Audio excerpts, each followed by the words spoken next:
We just got about 20 some inches of snow. Heading outside, just got off work. Made it to work after about an hour of plowing. Not plowing, just digging through. Actually, I wasn't even digging. I was just trying to fly through it with my Jeep. Low 4.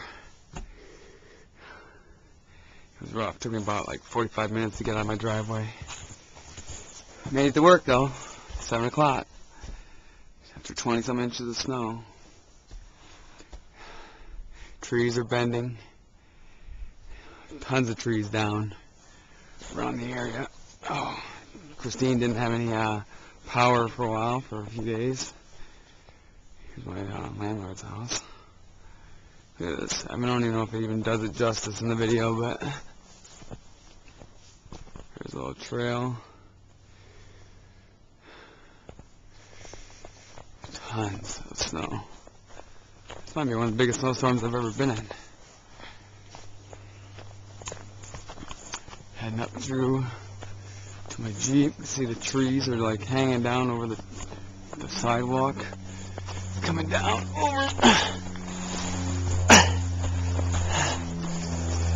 Coming back up. Oh. Look at these drifts, man. Crazy. Here's my Jeep. This was like 20 some inches of snow this morning. This little moon. Anyway, it was fun.